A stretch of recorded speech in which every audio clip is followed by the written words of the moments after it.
Alright, so welcome back to part 2 of our Discord.js tutorial. In this video we're gonna set up the database. So first thing you want to make sure you have installed is MySQL Server. If you're on Windows, all you gotta do is just go on this website. And actually it might work the same way on Mac and Ubuntu too. It's been a while since I've done that. But just go on this website regardless of what operating system you're using. If you're on Ubuntu though, you can actually just install using sudo apt-get. But on Windows and Mac, just go on this website. And I think on Mac too, you can also just use the command line to install it using brew or homebrew. I think they're the same thing. But on Windows, just go over here, Microsoft Windows, download the installation, the MSI file, and just run the process. It's very easy. I'll link a couple of videos on how to install it. Okay, very easy. So once you have it installed on Windows, it's going to give you this command line client, which you can log in.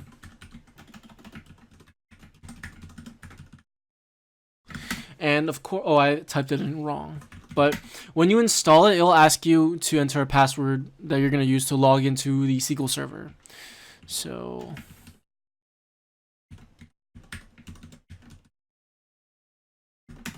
okay, I typed it in wrong. I don't know what's going on.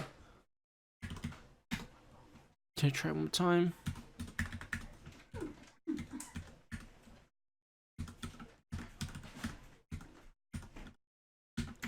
Okay, there we go. Perfect.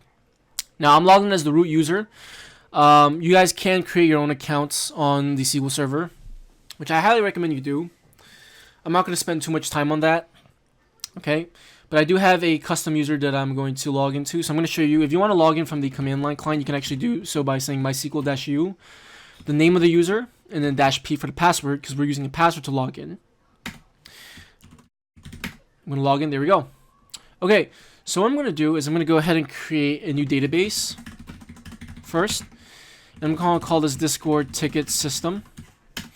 And that's going to create a database for us. So if I do show databases, it's going to list all of my databases that are created. Okay, now obviously I have a bunch of other databases created, but you can see Discord ticket system, this is the one that we want to use. So we're going to say use Discord ticket system. Okay. Cool. So what we're going to do is we're going to go ahead into our .env file, and we're going to go ahead and set up our database credentials. So we're going to say DB name is going to be Discord ticket system. DB user is going to be sty. DB pass is going to be Discord PW. That's my password for my SQL server. I don't use this password for anything, so it's okay that I show you guys this. But you want to keep these things private. You don't want anyone to know your credentials for a Discord server. Okay, and of course, don't use the same password for your accounts for your SQL server. I mean, you can, but if someone compromises it, you're kind of screwed. Okay. So what we're going to do next is we're going to go ahead and authenticate our database. I'm going to go ahead and create a folder. We're going to create two folders. I'm going to create database. And I'm going to create models. So inside database folder, this is going to be the database.js file. And we're going to go ahead and require Sequelize.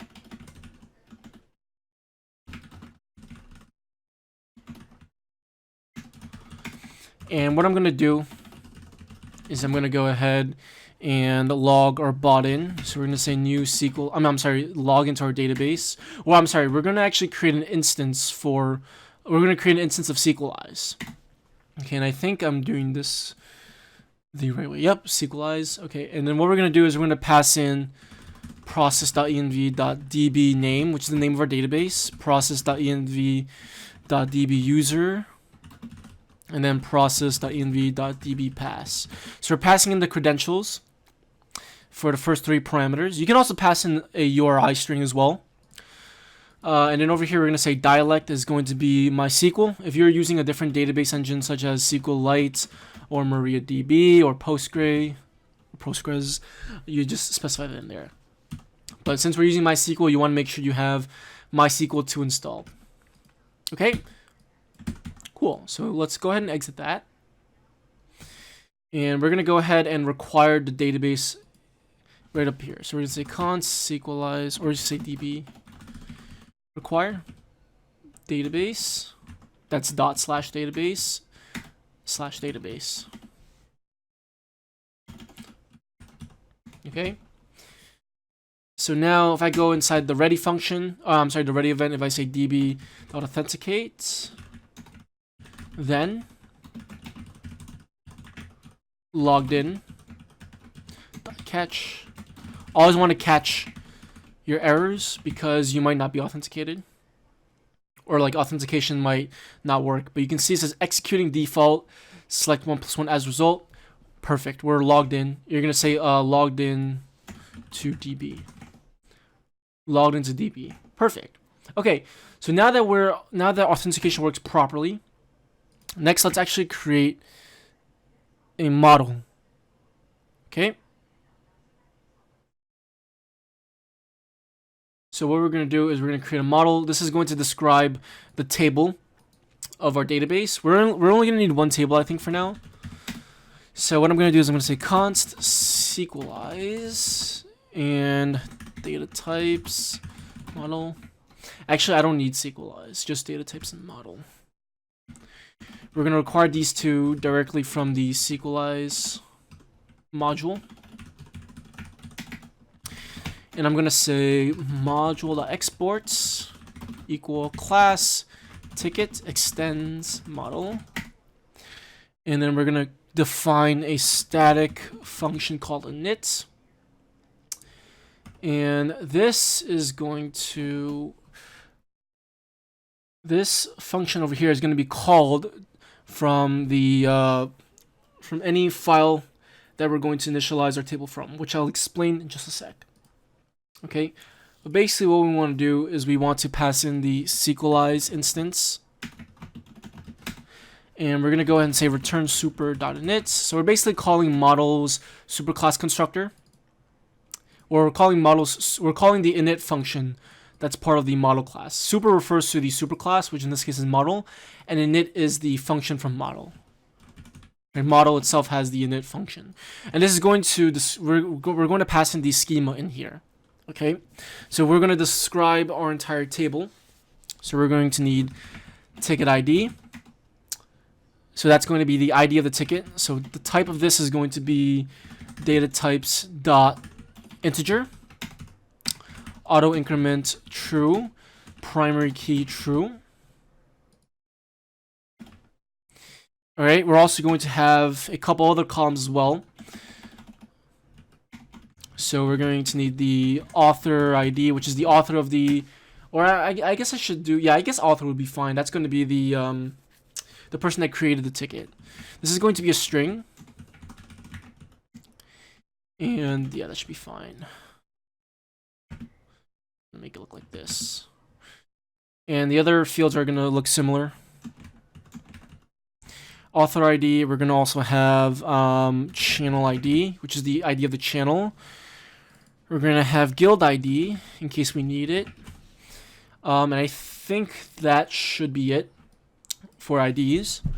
We're going to also have a field called resolved. And this type is going to be a Boolean. So this is going to be the state of the ticket. Okay? So if the ticket is open, that means resolved is going to be false. Okay, if this ticket is closed, that means resolve is going to be true. So this is what we're going to be using to check if the ticket is open or not. And if it is open, we're not going to allow the user to create another ticket. Okay. Okay, awesome. And I think that should be it. Optionally, we can have a messages field, but I'm not going to add that for now. You can use that to keep track of every single message that's being sent. I'm not going to deal with that for now. So what we're going to do is, actually, you know what? Let's see. Messages. Actually, I'll add this. Type is going to be an array. Or I think data types dot array. Okay, and that's going to be an array of JSON messages, which I think should be okay. Or I think no. Data types dot JSON. Okay. Actually, wait a minute. No. I think it says only available in Postgres.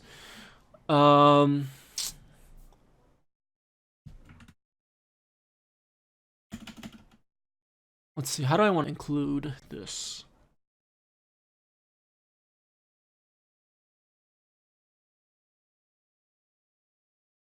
because obviously array is something different.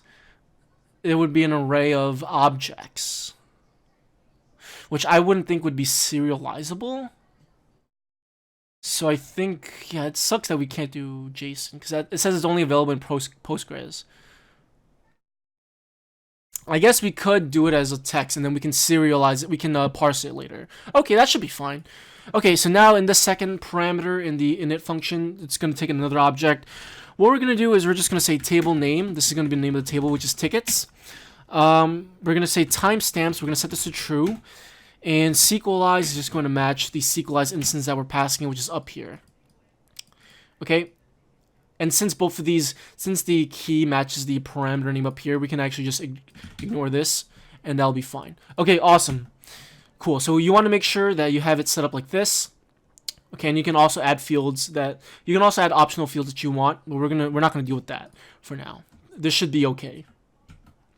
All right. So now what we're gonna do is inside db.authenticate. Once we're authenticated, I'm gonna go ahead and I'm gonna import the ticket model. We're gonna import that from models. Okay. And I'm going to go ahead and inside .then. So once we're authenticated, we're going to say ticket.init, and we're going to pass in the DB, which is an instance of the Sequelize. Okay, so basically in the database.js, what we did was we created an instance of Sequelize, and we exported it. We said we attached it to the module that exports. So it's going to be available when we require from other modules. So since this DB right over here is an instance of Sequelize, you can see it in the IntelliSense type of Sequelize, we're going to pass that instance inside init. And that is going to be passed inside over here, this static function. Okay, and that's going to be passed in over here. Awesome.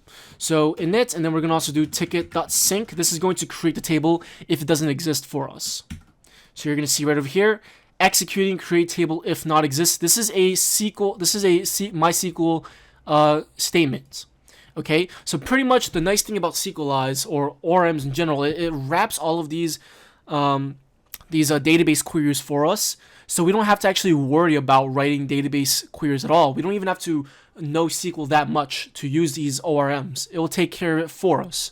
Okay. Now, obviously, there are advantages to actually understanding how to use the native SQL, the native database language itself, the SQL language itself, but ORMs itself are really nice. I recommend understanding how to use both. Okay, so if I go into my database and if I say show tables, you're going to see tickets is there. If I do describe tickets, it's going to show the schema, and you're going to see ticket ID is our primary key, which is really good because basically this is going to allow us to not create tickets with the same ticket ID. So it ensures that we have different tickets. Okay, and it's set to auto increment, which I'll show you what it's going to do in just a sec. So let's go ahead and create a fake ticket. We're just gonna create a fake ticket right now. Okay, so inside over here, when we react to a message, let's just go and say tickets. To create a ticket, we're gonna say .create, and we're gonna pass in the schema. Okay, so we're not gonna pass in the ticket ID. This is going to be a default value. Well, it's gonna auto increment for us, which I'll show you how it works in just a sec. So we're gonna pass in the author ID. So we're just going to pass in, again, some fake data. So 001, channel ID, 0001, guild ID, again, fake data, resolved false, because when you first create a ticket, it's always going to be false. Messages, this is just going to be a string. Just pass some fake stuff in. So when I save, let's go ahead and react. So this should create the ticket for us. And if I look in here, select asterisk from tickets, you're going to see we have a ticket created for us. And if I go ahead and if I do it again, we have another ticket created for us. Obviously, this is just fake data. So what I'm going to do is I'm going to say drop table tickets. And we have empty. Oh, I'm sorry.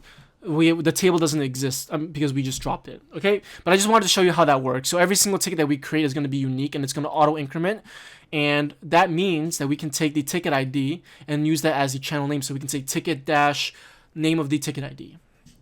Okay, cool. So now that we have our database set up, we can actually go on and continue with the logic of our program. So what we're going to do first is we're going to go ahead and create the channel. Okay, so let's go ahead and just ignore this. And let's go ahead and create the channel first. So we're going to go ahead and say let channel equals, let's see, we're going to need the guild object. So we're going to say reaction.message.guild.create channel. And the name of this is going to be ticket hyphen. Let's see. Okay, so the name of this is just going to be ticket hyphen for now. We're going to edit this later. So what I want to do is I want to give it channel data. And I need to pass in permission overrides. And now permission overrides is just going to be an array, I think, of permission overrides. Okay. And what we're going to do here is we're going to resort to the Discord.js documentation for a bit.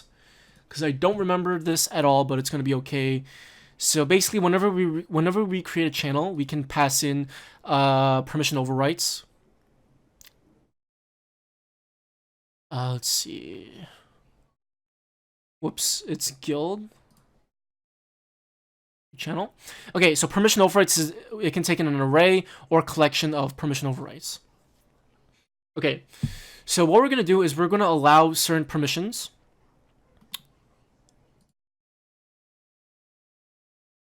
And the main permissions that we're going to need to allow is, I think, view channels. And yeah, I think that's the only permission we're going to need to allow. And of course, we're going to also need to deny permissions as well for everyone else. Okay, so when we create the ticket, this channel shall only be visible to the user that created the ticket, as well as moderators and administrators. Okay, so allow, this is going to be the user.id. I'm sorry, allow, we're going to do view channel. And over here, we're going to specify the ID. So that's going to be user.id. So that's going to be the person that can view the channel. Okay, so watch this. If I go ahead and I'm going to go ahead and just create this channel right now. Though I might actually get an error because we don't have permissions. So I'm just going to give my bot permissions real quick. And let's see what just happened. Invalid form body. What just happened?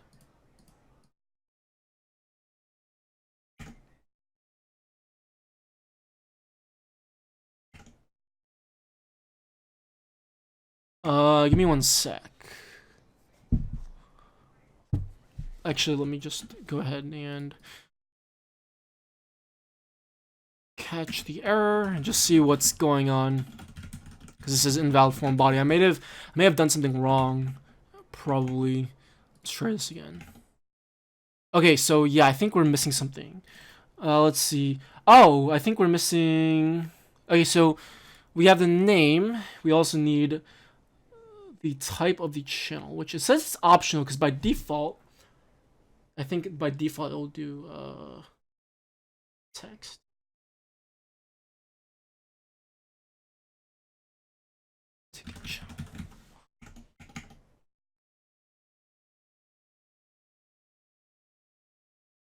What?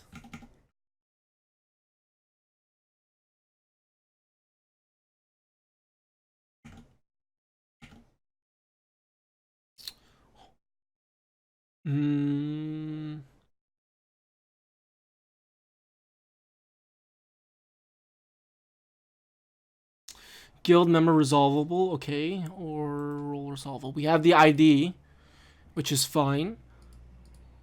Ticket channel. Let me try it this way real quick. Okay, so something's definitely wrong, and I'm not sure what it is.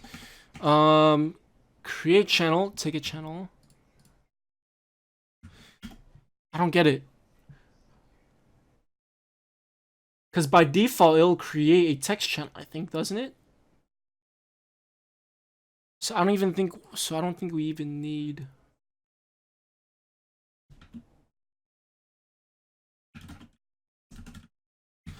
All right, let's try that.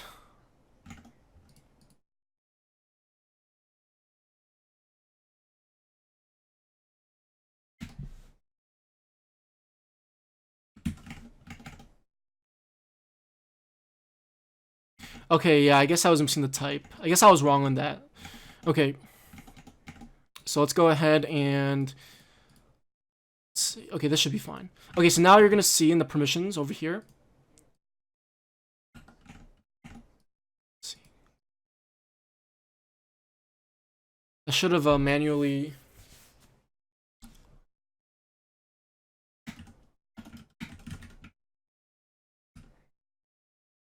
Wait, what?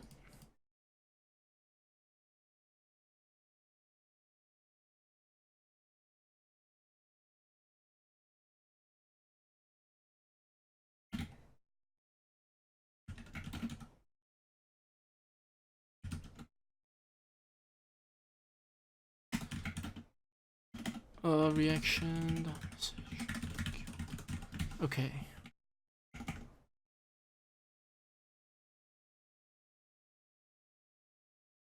I don't know why that's not updating for some reason. Let's see. Alright guys, sorry about that.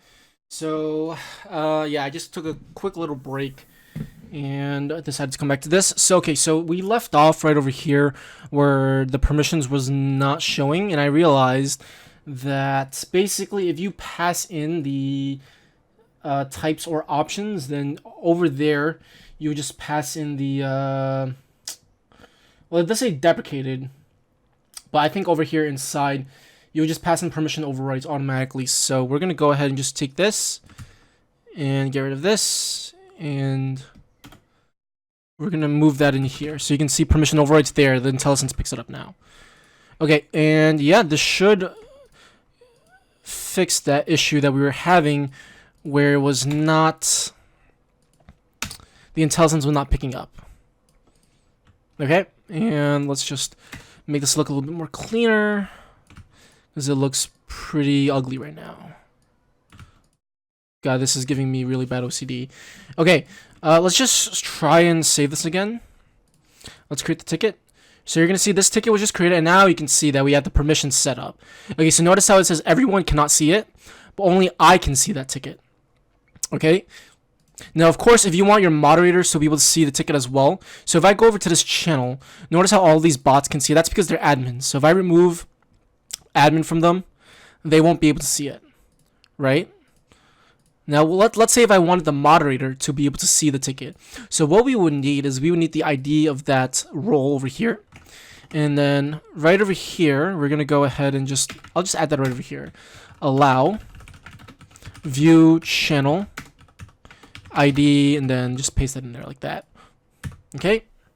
Or you can actually pass in the role object itself. Okay? So one thing that I need to explain, so over here, down here, where I say deny view channel, basically we want to make sure that everyone else cannot see the ticket. So in order to do that, all you got to do is just pass in the ID of the guild, okay, which is equivalent to at everyone, okay? And right over here, allow view channel, this allows the user to create the ticket to view the ticket, and over here we're just allowing our moderator to view the ticket. So let's go ahead and delete these channels. And let's just create them again. Alright, so let's go back to our ticket support. Ticket, you're gonna see now these two bots with the moderator role can see the channel. And you're gonna see permissions, read messages, set to off for everyone. For me, I can read messages. Moderator can also read messages. Okay? Awesome. So now that we have the channel created, what we need to do is we need to take all of that information and save it to the database. And then once we save it to the database, we're going to actually rename the ticket channel, the ticket. Okay, so what I'm going to do is I'm actually going to add the async keyword in front of our callback function. This way we can actually use async await. We can use the await keyword to await promises. Okay, because we're going to be reusing a lot of our promises, the resolved values later on. Okay. So let me actually tidy some things up a little bit first before we continue, because I know this just looks so freaking ugly, and it's always about writing clean and concise code. That's a priority. Okay, so let's just indent this, and Let's see. Let's move that there. So this aligns up with that, and then this should right there. Okay, perfect. I think this is okay. We should also resolve it. Okay, so since we're using async await, what I'm gonna do now is I'm just gonna say await. Okay, and what we're gonna do. Oh my god. Okay, so what we're gonna do is we're gonna say. I'm actually gonna use try catch. So try.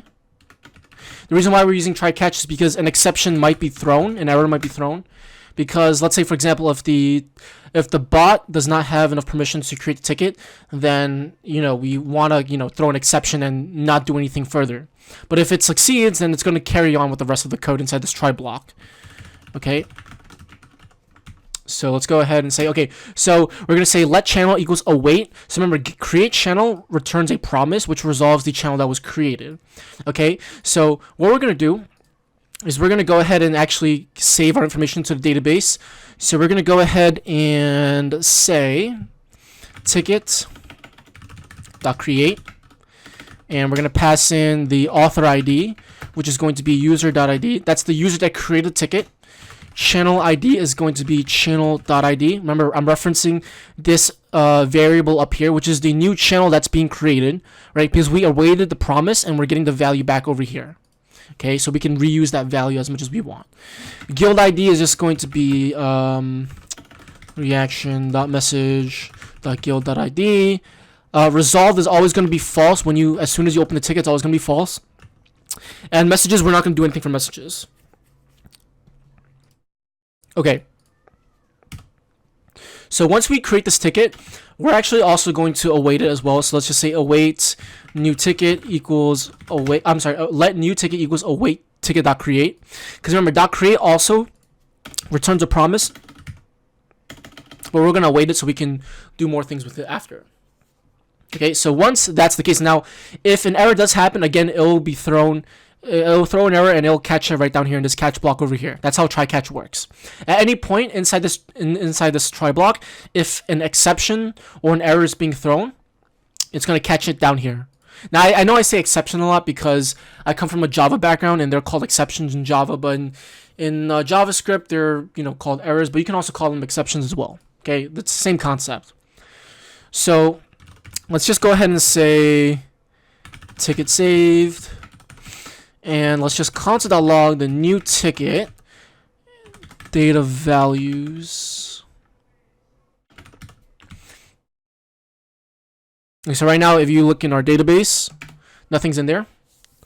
So let's go ahead and delete this. And let's just create a new ticket. So, yep, everything was executed perfectly. And you can see we have our data values, right? We can see that we have ticket ID, author ID, channel ID resolved as false. And you can see messages is null currently. Okay? And that makes sense too because we just created the ticket. We don't have anything inside that channel. All right? And we have the ticket ID right over here, which is very important. Okay? So watch this. What I'm going to do next is, and now of course this is optional. You don't have to do this, but this was highly requested because a lot of people always ask me how can they have how can they have the ticket number increment every single time it's being created. And so this is the reason why I'm doing it. Okay, so what I'm going to do is I'm going to go ahead and get that ticket ID value over here. This is the primary key that's being automatically generated for us. So the next time we create a ticket, the next record is going to have the ticket ID of 2. Okay. So what I'm going to do is I'm going to say let ticket ID equals new ticket, and that's going to correspond to this ticket object. We're going to say data values, and we're going to say ticket ID, which is going to be 1. And what I actually want to do, let me actually see JavaScript padding zeros. I actually want to pad some zeros so it looks pretty nice. I think we could do so by doing it like this. So let's say if I do console.log ticket ID pad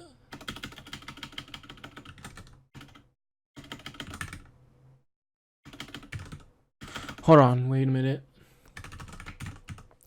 Pad starts I think this should work. Basically, what I want to do is I want that 0001 thing, but it's going to be 002. So let's go ahead and create another ticket. Hopefully it worked. And pad start is not a function, so this is part of the string class. So let's just see JS convert to string. Okay.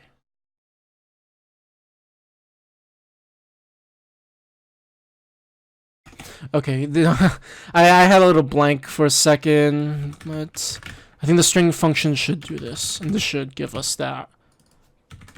Pad start, perfect. Okay. These are very little things that I have never worked with, but they're definitely great to know. Perfect, there you go, 003, that's exactly what I want. Okay, the reason why I need to do the pad start is because if I don't, then it's just gonna say 1. Now, obviously, after 1,000 different records, this is not gonna. It's just going to be something like. I think it's not. I think it's gonna ignore the padding. I'm not actually sure, but we'll just leave it like this for now. I'm pretty sure it'll override it though, because let's say, for example, if I do this, the pad start is gonna be different. So let's just try that again. Notice how there's no padding. Okay, perfect. Okay, so yeah. So if the number of digits is greater than 4, then it'll ignore the padding. But it's gonna be like 0001, 0002, etc. Okay. So what I'm gonna do is I'm actually just gonna take this, pass that in the string function, call pad start, and pass in 4, or yeah, 4. Yep, that's 4 zeros. And then of course it doesn't have to be zeros. It could be whatever you want. It could be 1s, 2s, 3s, etc. That's how the pad start works. Okay, so we have the ticket ID now. What we're gonna do is we're gonna rename the channel once the ticket has been created. So we're gonna go ahead and say we're gonna say this channel dot edit. I think edit. And let me check the documentation. Text channel edit, and let's see. Okay, so we're gonna pass in the channel data, which is gonna be a bunch of all this kind of stuff, and let's just go ahead and do name. We'll do the current name, which is just ticket. We're gonna concatenate that. Actually, I'm gonna use template syntax, so we're gonna say channel.name hyphen ticket ID, and this I think also returns a promise, so we're gonna await it, but we're not gonna like assign it to any variable because we don't need it afterwards. Okay, so let's go ahead and save this, and let's create another ticket. So first of all let's delete all this clutter. Okay. All right, so let's create a ticket. Notice, okay, so now you can see that it creates a ticket and then it renames the channel.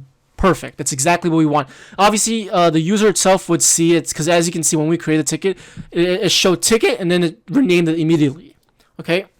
I mean, it's fine. We can. I mean, obviously, if you think of a different way to do it, then go ahead. But I mean, I think it's gonna be fun this way. Okay. So perfect. So we have the ticket renamed. So now we have ticket 0005. Okay, cool. So I think this should be it for the second video. We've covered a lot so far. I've shown you guys how to set up the database, and I've shown you guys how to actually create the tickets in the database, create the channels, as well as creating the ticket in the database. So in the next video, what I'm going to do is I'm going to show you guys how to actually do a couple things. We're going to make sure. Let's see. What are we going to do in the next video? So we have the ticket created. Oh, okay. So the next one we're going to want to make sure is that the user cannot create multiple tickets, and a bunch of different checks. So that's going to be an important part, which I'm going to cover in the next video. So I will see you guys in my next video. Peace.